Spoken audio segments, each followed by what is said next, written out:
Hello, my name is Dean Ramsden, and I am a therapeutic energy healer.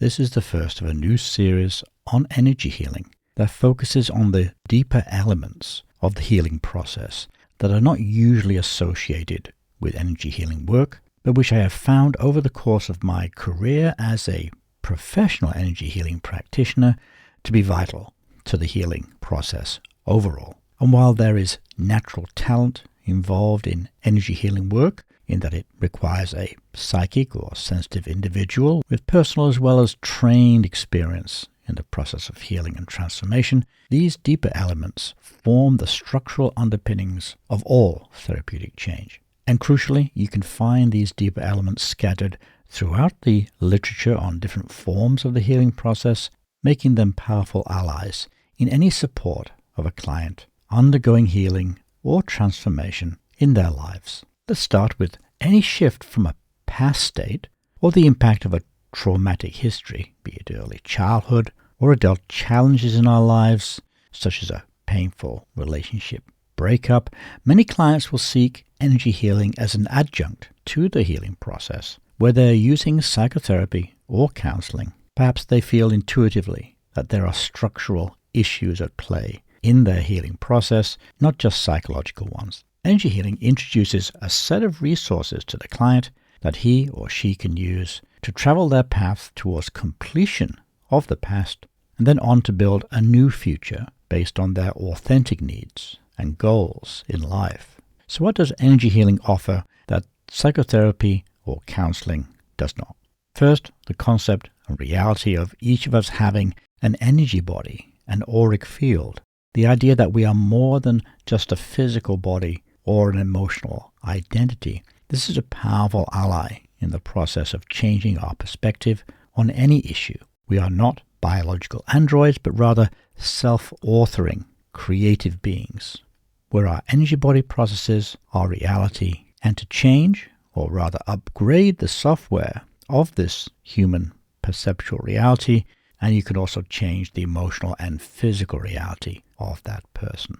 So how do we change human perceptual reality and support a client by using energy healing work? First, we introduce a map we use of the energy body, and we show how it is tied into the transformational and personal healing process. The ancients saw the auric field of the human being as a series of interconnected subtle energy flows moving through specific energy centers that govern the necessary human issues that affect all of us every day. For instance, the tantric yoga practitioners of the past defined the energy body as a series of nadis, or subtle energy pathways, with energy centers called chakras, energy centers that had specific functions in the growth and maintained health of every human being. Through meditation and breath work, a tantric yoga practitioner sought to clear away blocks and hindrances to their energy body to affect the life force energies flowing through these subtle energy centers, the goal being to achieve higher consciousness and freedom from suffering. In the modern era, energy healers often use the same map of the auric energy body, and they offer energy healing work that also clears away blocks in the energy system and addresses the functions of the chakras, all in order to enhance the process of healing.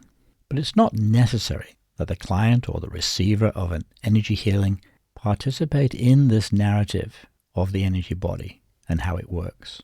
The client of an energy healer is more interested in an approach that brings fast results and which develops an authentic connection to their true needs. And this is where the subject of this short series focuses on the practical shift from the past and its challenges to our current state of being, and the revelation of our true needs and intention in the present, as well as moving into future goals that are creative and nourishing. Let's begin to explore what happens in the healing process. The basic building blocks of an energy healing process are put in place by first helping to stabilize and center the client into their challenges while paving the way forward in discovering successful alternatives or options available to them. The first phase of any healing process is to decide on a way of support and then to connect with it and to be willing to participate in a partnership of healing with the practitioner. This begins to form what one researcher has termed resonant bonding. Resonant bonding is a harmonious and trustworthy energetic connection between a client and their healer.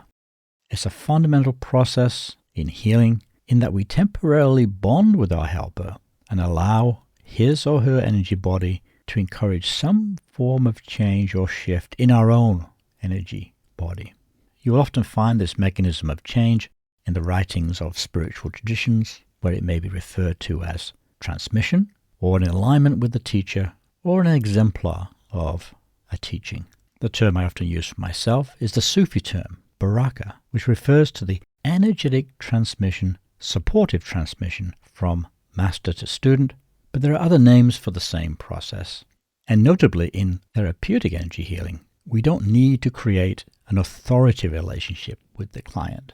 We only need to provide workable links between our energy body and made available to the client and their healing process. When in place, Baraka, or spiritual transmission between healer and client, follows a structure that creates positive outcomes for the client over time. For instance, in my own style of energy healing, I use a 6-session series format, where the client and I first explore the narrative and goals of the client through dialogue, and the relational bonds are put in place through empathy and understanding of the client's challenges. Then the 6 sessions energy work begins, moving chakra by chakra, using this resonance bonding effect in combination with psychic healing skills to offer the client both a shift in clarity of their past, but also laying the foundation for the client's optimal future.